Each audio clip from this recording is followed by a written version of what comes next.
I mean it for three reasons.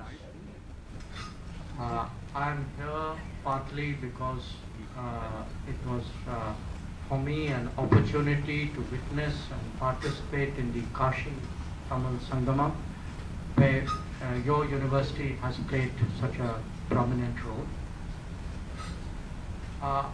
I'm also here because as we get on with our G20 presidency, and I would like to talk to you about it later, Kashi is one of the important venues where meetings of the G20 will take place. One of the meetings which will take place is the Development Ministers meeting, which I will be chairing.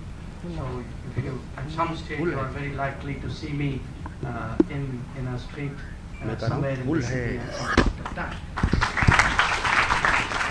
But there was a third personal reason why I was very happy to come here. As you can see from our biodata, I studied mainly in Delhi, in Delhi University and JNU. But my father-in-law was actually a student here from 1944 to 1948. And you know, even after so many years, and he's 96 and growing strong, he had what we used to say was a BHU stamp on him. That he, you know, his outlook towards life, his work ethic, there are many things without ever having visited BHU, I associate with the university because of my relationship with him. So he, from time to time, asks me, you know, you travel around in India, have you ever gone to my university? So I'd be very happy to call him up and say, yes, I finally did. On that question, did I ever meet a foreign minister before? To be honest, I don't think so, but I must tell you, this was an era of, you know, JNU is known for student activism. Those days it was very constructive activism. And at least we thought so. Actually, and by the way, in fact, again, when I think of that period, one of my closest friends of that period was also a student from BHU who had been a university president in BHU before he went on to be a JNU Students' University President. But I would say probably the most important person of note I had met as a student was George Fernandez. George Fernandez as a political leader, this is before he actually became minister, so I will repeat Nirmala ji's answer. Ministers were out of reach at that time. I hope that is no longer the case. So, but let me come to the topic of the day. I thought that the prospect of a rising India in a changing world order is something which is not only timely, but I believe very essential for all of you to know. All of you to know because your lives are ahead of you. When I, you know, imagine what the next 50, 60 years will be like and where India would be, I see a lot of possibilities, and the responsibility of our generation is to make you imagine that, to make you think about it, to think about it ambitiously, and that is one reason why I wanted to speak about it. But the second is also that the world is changing. The world is changing at a faster and faster pace, and there are things happening in the world which don't stay outside anymore. They come right to your doorstep. I mean, yesterday I was on an Aaj Tak program and we were discussing this very thing. What has changed in the world? What has changed in the world is something which happens thousands of kilometers away within a matter of a few days can actually impact your personal life very, very directly. And the best example I can give to you is of COVID. That in the old days, you know, you could not have imagined this kind of rapid spread of a pandemic across the world. Or if you see today what is happening in the Ukraine conflict, and the consequences of that, consequences of inflation, price rise, we at least have been a little bit, I would say, more fortunate or better planned. Many countries have taken a very big financial hit because of that. They've had food shortages, fertilizer shortages. So the world and you are more and more connected, and therefore it's particularly important for you to understand and appreciate the changing world. So what is it when we talk, when we speak about a changing world order? What do we actually mean? Well, the foundation of the world order was obviously the situation that prevailed at the end of the Second World War, 1945. And the world order started changing actually within a few years. And within a few years, in a set of events in which your own university had a very big role, which was the independence of India. That as India became independent, as it triggered the independence of other countries, the decolonization process set into motion the first big changes in the world order. And the more it unfolded, obviously the more the order changed. But at its heart, at the core, the order was still the same.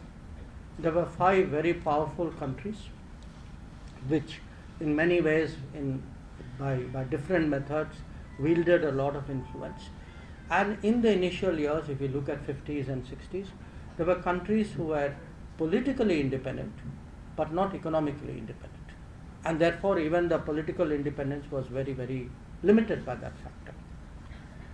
Now, after a few decades, the next set of forces in the changing world order started, which was the economic changes.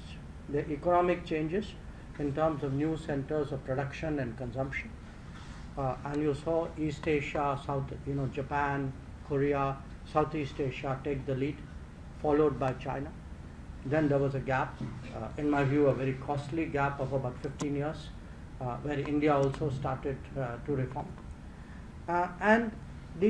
So you had the first wave of political changes, the second wave of economic changes.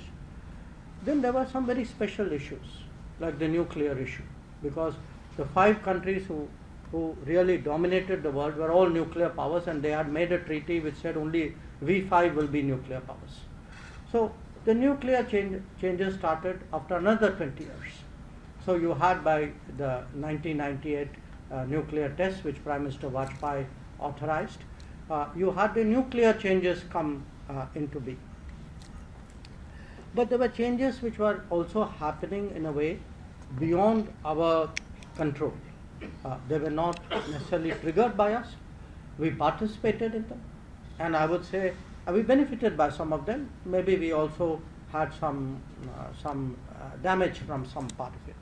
And those were the globalization changes. So if you looked from the 1990s, the spread of technology, greater mobility, businesses going to other countries, and so the political, the economic, the nuclear, the globalization, by the time we reached the beginning of this century, the world was actually beginning to look very, very different. But the world is habitual, like people are. Nobody changes habits unless they are compelled to change habits. You don't like getting up early, nobody can make you get up early unless you have a class which forces you to get up early. So the action forcing event was the global financial crisis of 2008. At that stage, the Western countries, there was a group called G7, which were all Western countries of Europe and North America. They realized they could not handle this crisis on their own. They needed a China in the conversation, they needed a Japan. Japan was part of it, they needed a Korea, they definitely needed an India. And the G7 became the G20, that same G20 which is also going to come to Kashi next summer. Now, that was one example of a change. But once change started, it went in different directions, not always in a very predictable manner. So you had new groupings, you had new institutions. So there was something like the BRICS, there was something like the AIIB, the Asian Infrastructure Investment Bank. Some a few years before you had something like the Quad. So the change started throwing up new groupings, new practices, new institutions, new ideas. But in all of this, there were some countries who were rising. They were rising by themselves, I mean, obviously in relationship with the world, but their national power started to make a big difference to the overall global situation. I would say the most impactful has been the rise of China. After that, with a gap, not maybe at the same pace, has been the rise of India. There are some others also who are in that pathway. And as a consequence, the overall influence of the West in the global order has come down. The West is still a very dominant force, but if you were to say, compare it to 1945, 55, 65, 75, today in 2022, obviously the economic share of the West, the political influence, the military reach, all these are not as dominant as they used to be before. There were two other factors which I think is important for us to understand the change. One, today the enormous role played by technology. That technology, people say, this term data is new oil. Data actually means technology. That technology is today a key factor in balance of power, the way military capabilities used to be, soldiers used to be, or weapons used to be before. And on the world itself, my final point, which is that the result of all of this is today what we have the beginnings of what is called the multipolar world, many centers of power. So it's not two like it used to be in the Cold War. There are many more, and the general expectation of the world is that India too will be in the coming years one of the poles of the world. So that is the state of the world. Now let us look how did India fare during this period. So that brings me to again asking this question. We speak about the rise of India. What do we mean by the rise of India? Well, you will say the most obvious is the economic rise. Today India is the 5th largest economy in the world, probably in the space of the next few years become the 3rd largest economy in the world. Yes, that is absolutely correct, but it's only part of the answer. India is also, when you say rise of India, today India is much more dominant regionally. Many of you, I say this to the students, would be surprised that there was an era that when I was your age in a university, the world actually used to see India and Pakistan on equal terms. Today, nobody does, not even the Pakistanis. So the fact that we have clearly today come out in that region as the primary power. Obviously, we have neighbors, we have to, and I will speak about that, we have to have very strong and positive relationships with them. But it isn't just in power terms, it is in economic terms, it is in trade terms, it is in mobility terms, how people move amongst each other. And there's no question today India is the sort of focus, the fulcrum of this region. Another expression of the rising India is actually our political stature.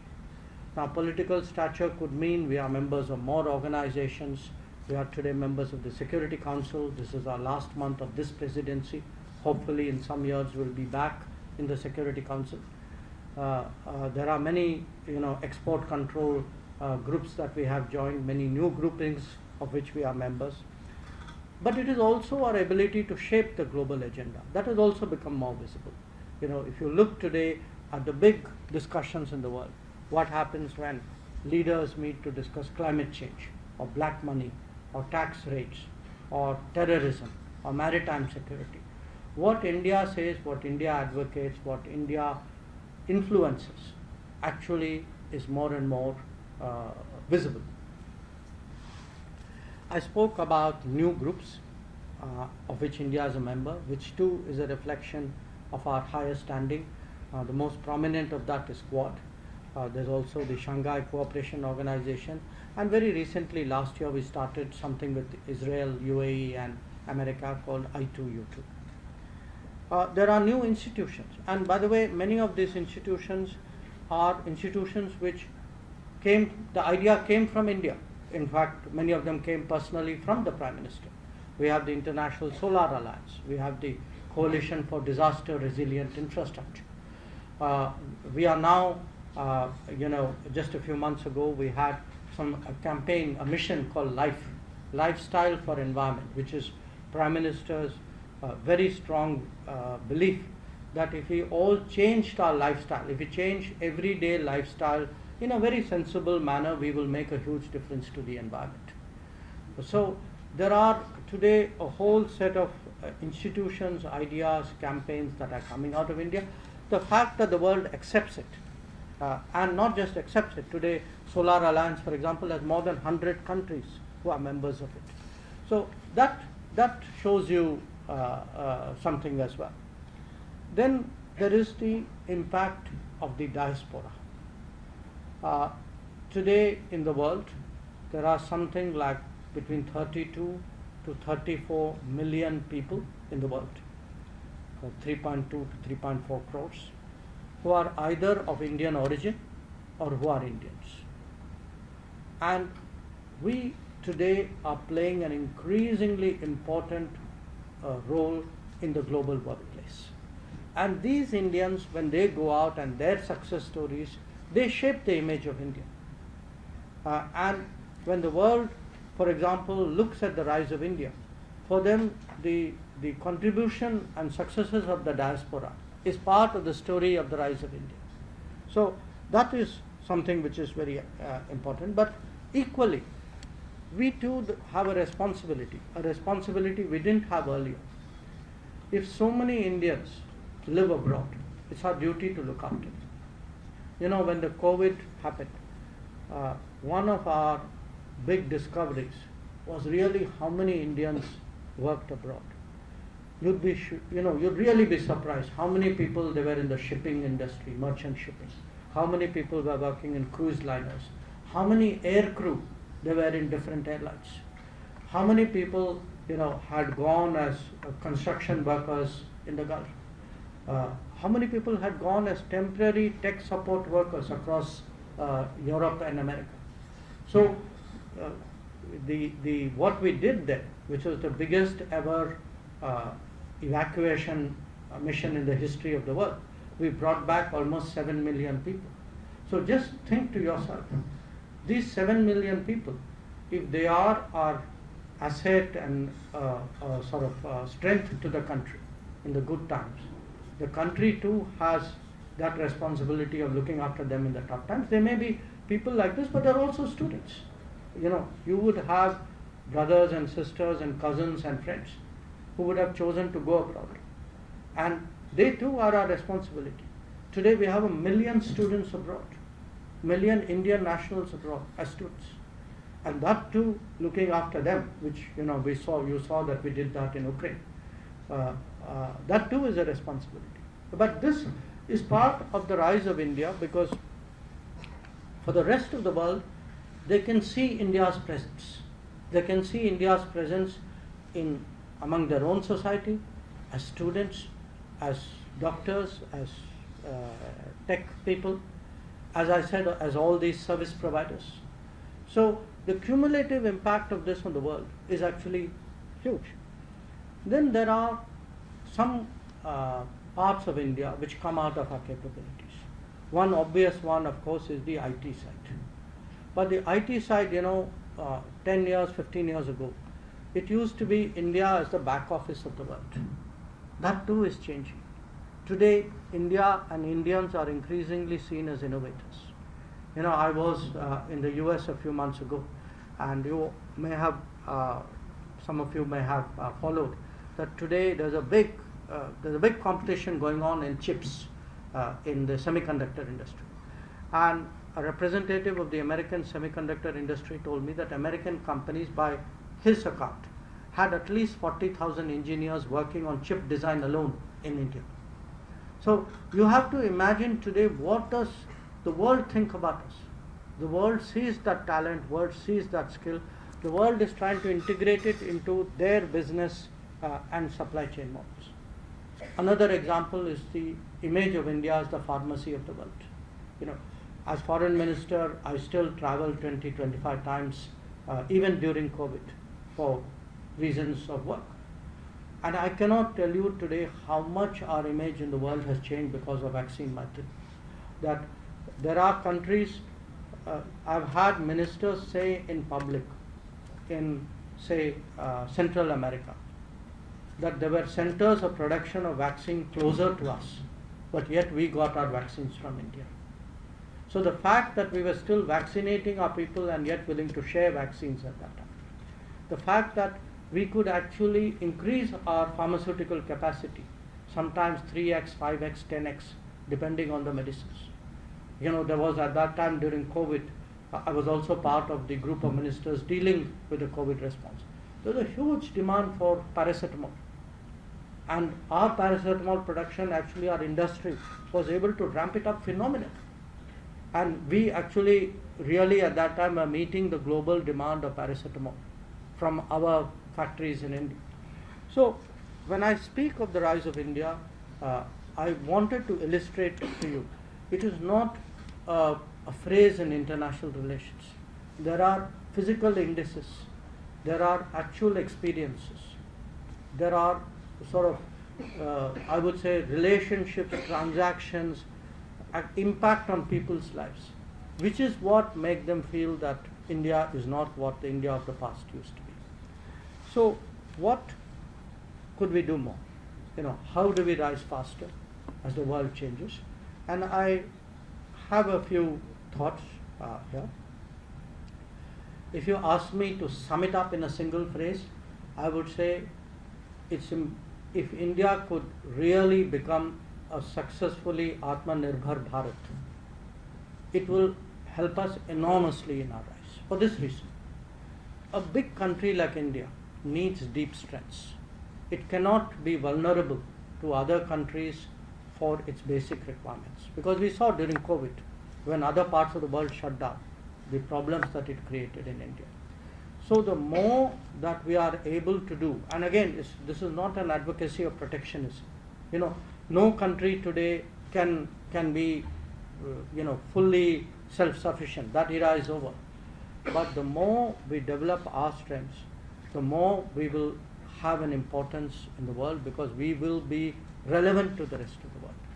The second part of it is, how do we ourselves develop those strengths? And there I would say, especially with the COVID experience, there are three big domains where I would underline to you that big changes are happening in society, changes that are driven by the vision of the Prime Minister and the government. One is digital. There is a huge digital revolution, and I use the word revolution very, very consciously, in this country.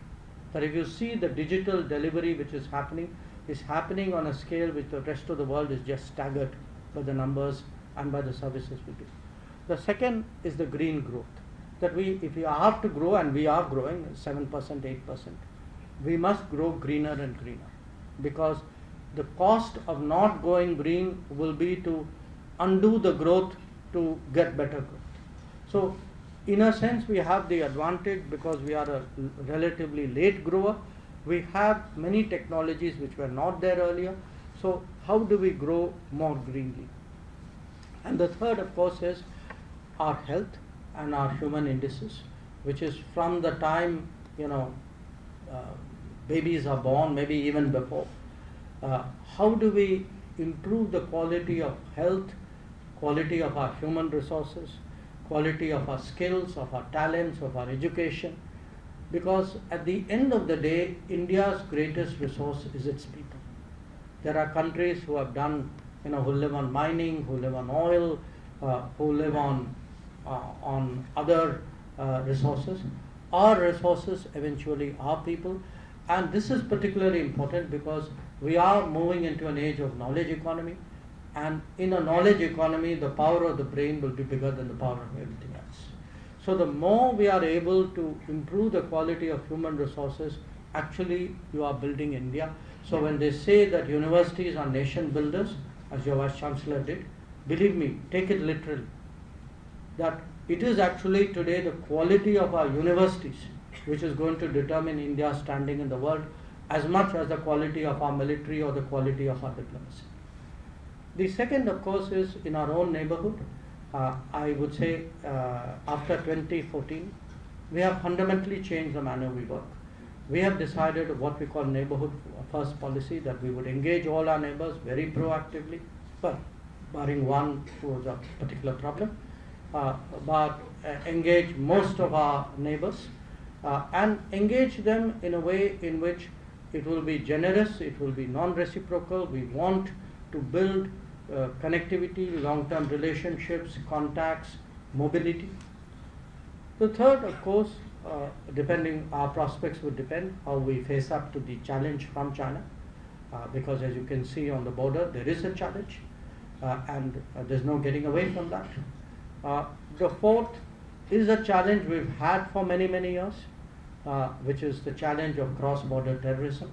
So how do we delegitimize terrorism? Because the issue is not vis-a-vis a country. The issue is vis-a-vis a phenomenon. Because if that phenomenon were not to happen, then the country is not an issue. So the real challenge for us is, how do you make a country addicted to terrorism to give up that practice? The fifth is that we need to become a bigger maritime power, because today a very large part of the global trade is moving through the Indian Ocean, and a large part of ours is moving through the Pacific Ocean. So the bigger we get economically, the more will be our stakes, and it's important both for our own interests and for global interests that we do that. As I said, we need to become a technology power because of the knowledge economy. We need to remain an independent power, because finally the world will respect a country which stands up for itself, which has its own well-defined interests, which is able to articulate them. So how do you maintain your independence in a very polarized world where there are strong debates and high passions? At the same time, how do you work with other countries? Because you can remain independent and isolated, but that is bad diplomacy. In this very complex world, everybody needs friends and partners. So how do we find friends and partners with whom we are willing to work? And in the past, to use a phrase of the Prime Minister, there have been hesitations of history. We were reluctant to work with countries. The obvious example is the US, even though there were a lot of shared interests. So how do we develop the confidence to be independent and yet have the ability to work with others? Then, of course, there is the issue of, to my mind, of how do we project our culture more strongly, because projecting our heritage and culture today is essential in a world where a large part of the contestation is a battle of ideas. It is, who defines rights and wrongs, what is right and wrong, what is the norm, what is not the norm. These are today increasingly big issues in the global debates. And finally, for a country like India, given our history, I think it's particularly important that we continuously strengthen our national unity, because in the past, if you look at our history, that has been a point of weakness. So very briefly, as I said, I've given you a sense of the changing world, the rise of India, what can make India rise more. And I'll finish with a few words on the G20. As I said, the G20 presidency has already started. It is an exceptional responsibility. It is an exceptional responsibility because these are the 20 most powerful, most impactful, most influential countries in the world. And whoever has the chair of that grouping has that ability to set the agenda, to shape the directions, to influence the debates. So it is a responsibility, but if well used, it is also an opportunity. The second point I would make is, it's an exceptional responsibility, but it is happening at an exceptional time. Because today's world is by any standards exceptionally difficult. We are seeing the impact of the COVID, economic, financial crises which started, some of it even before the COVID, the impact of the Ukraine war, the polarization of the Ukraine war, the more and more climate events, continuing terrorism. So this is a tough time, it's a tough world. So how do you take more responsibility in tough times? That is something which I think this country has to face up to. But it's an exceptional responsibility in exceptional times, but which I assure you will be handled exceptionally. Because typically, countries do big diplomatic events in the capital. You know, it's a conference. It's people come, people go, you will see it on the TV, you will see it on your phone, you will read about it in newspapers if you still read newspapers. But this time, that's not how it's going to happen. This time, we are going to take the G20 across the country to every state, to almost 60 cities of India. We're going to. Yesterday, Prime Minister had a meeting, virtual meeting with all the chief ministers and many of the governors. And his message to them was, this is a time to showcase India, the changes in India, the capabilities of India, the culture of India. Just ask yourself, today there's a Kashi Tamil Sangamam taking place. And I know that there are many things there which many people in Kashi would not have known had that event not happened. And probably many people in Tamil Nadu would not have known. Now, if that is the gap between two parts of India, imagine what is the gap between parts of India and the rest of the world. That today, this is an opportunity for us. That the world, it's not in our interest that the world thinks that India is Delhi. India is not Delhi. India is very much bigger than Delhi. There are many cultures, there are many, languages obviously, there is a diversity of India. And we have this opportunity today to present the entirety of India before the world. That is what is our intention. And at the same time, because, again, one of the messages which the Prime Minister asked all his ministers to give is to ask the youth of our country in some way to find ways of joining up or supporting or relating to such events. So if something is happening in Kashi due to G20, I hope that the university at the same time would also do something which you believe is most appropriate, so that there is an association of what is happening on the world stage with what is happening in your own academic and daily life. We want G20 to be like a national celebration. We do not want it to be like a Sarkari program. So that is the plea, Vice Chancellor, that I have for you and all the students. And as I said, I myself hope to come back for some of the events which I will be chairing. So once again, it's a great pleasure to be here. I thank you for the opportunity. And if there are any questions, comments, thoughts, I'd be very happy to listen.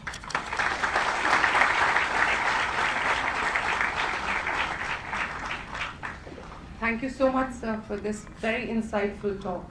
As they say, with great power comes great responsibility, and we here in Banaras Hindu University assure you that we are prepared to shoulder that responsibility. And we would be glad to know that today in the audience we have students from across disciplines, largely from Malviya Center for Peace Research and Department of Political Science, and some international students who have joined us here. In your talks, you not only shared the physical indices and the various categories that actually sort of authenticate how India is emerging as a global power, but also the challenges that we have ahead of us and the way forward.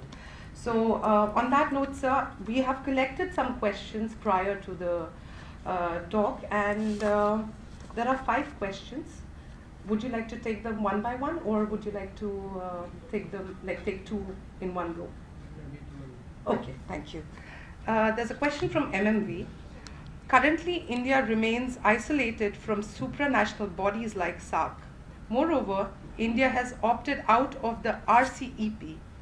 This self-imposed isolation does not fit with India's ambition to become a global power. How pragmatic is this approach? Now, the second question is from Mahima Tripathi, a master's student in the Department of Political Science. Respected sir, there have been numerous debates on the neutral stance of India over some issues and taking stand on others. There have been terms like sitting on the fence and sitting on the ground. How do you expect us, the IR students, to see these terms as?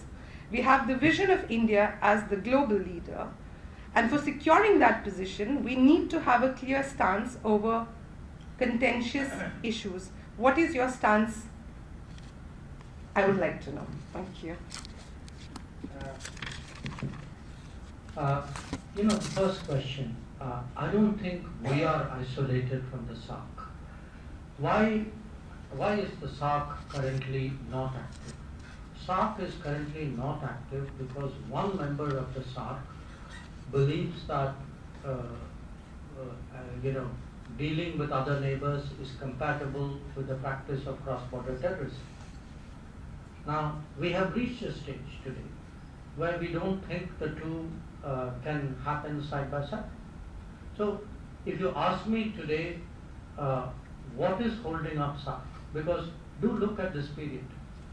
If you look at India, Bangladesh, India, Nepal, India, Bhutan, India, Maldives, India, Sri Lanka, India, Myanmar, even India, Mauritius, India, Seychelles, each one of these relationships has grown in the last 5 years.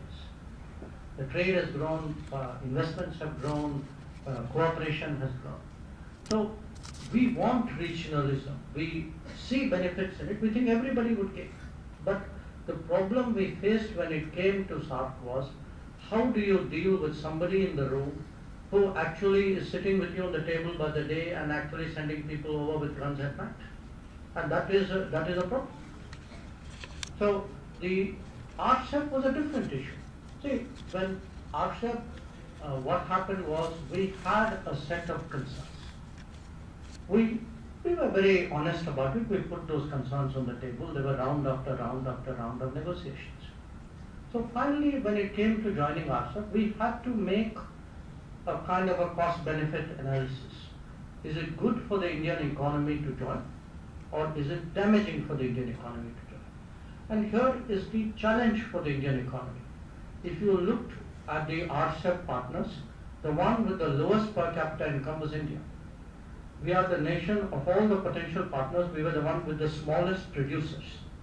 So if we had an exposure which was damaging economically, it would be damaging socially and possibly in other ways thereafter. So RCEP was, in any big decision, nations do not rush into it sort of blindly or say, I started something so I'll now switch off my calculator and go ahead and do it because I started it. So you are calculating all the time, and finally when the time comes to take a call, which happened in October of 2019, I was with the Prime Minister when he took the call. And his view was, when we saw what was on offer from other RCEP countries, we believed that it was not in our national interest.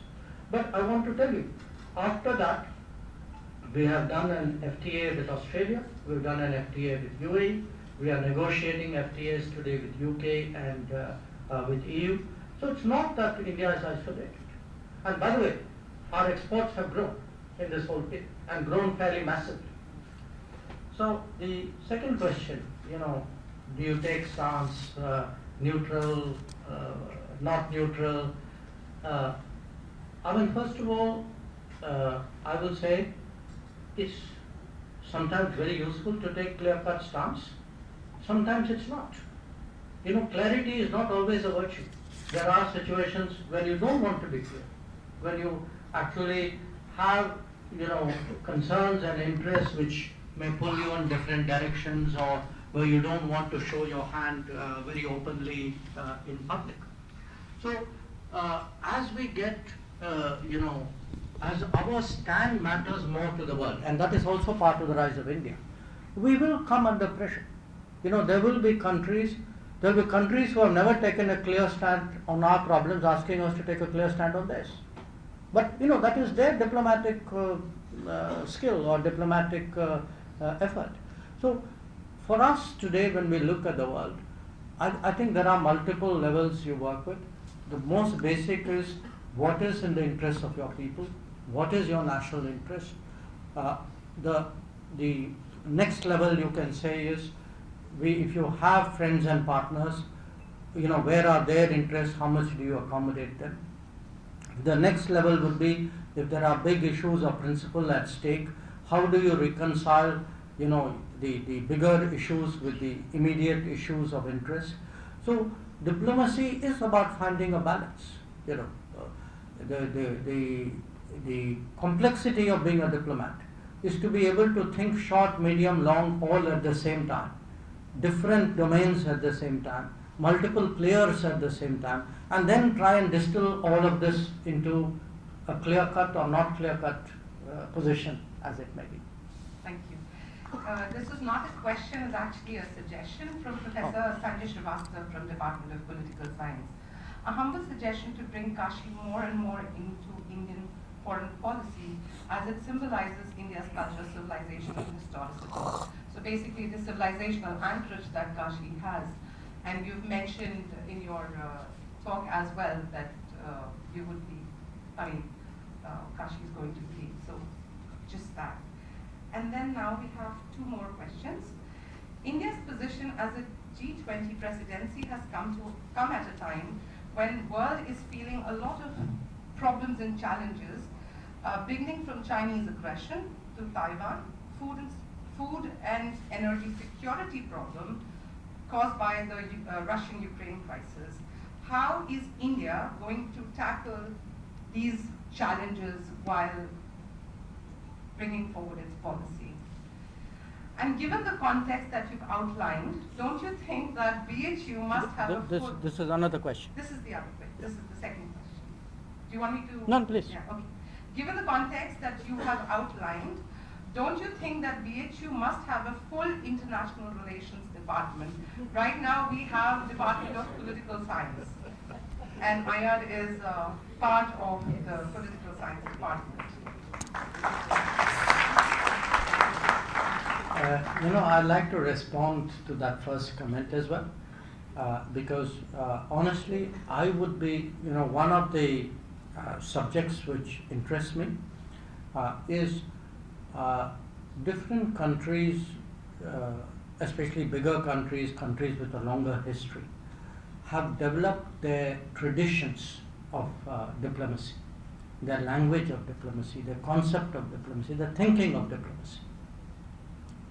And when I was in China about a decade ago, little more than a decade ago, it was something which interested me. I saw there was a lot of work going on in China about how do you take, when you teach people, we so easily use this word Trojan horse. Okay? Trojan horse is from somebody else's story. Okay, I'm not diminishing the story, it's a very interesting story. But where is our Trojan horse? Why don't, when we give examples, why don't we cite from our epics, our history, our culture, our metaphors, and also I would say in some ways revive a lot of our traditions of knowledge. One of the very interesting byproducts of this COVID era has been actually how much more interested the world has been in what they would have otherwise said is alternative therapies. Okay, so it could be in any domain, but I think for me, part of the rise of India would be to delve back into our culture, to pull from it, the knowledge, the wisdom, the experience, all of that, and really see how do we do that.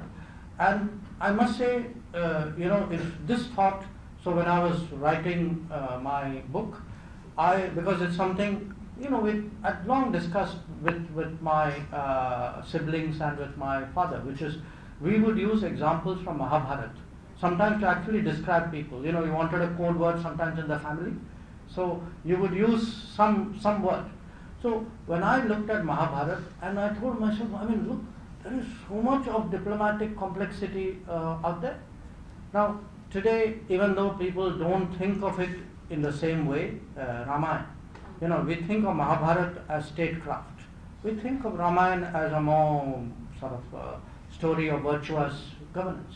But I'm actually rereading Ramayana to kind of come up with a diplomatic distillation of, you know, what are the various aspects. I mean, if Lord Rama, for example, is able to get the Vanar Sena together, in today's world it would be called coalition building. You know, how do you get different people to work with you for a common purpose? So, if there are any ideas how can I make Kashi more central, I assure you I am in the market for it. I'll be very, very happy. Please send it. So the second question, you know, these challenges you have, you mentioned some of them. These are so. I mean, no, there's no getting away from it. But today our country has reached a point where we cannot duck many of those challenges.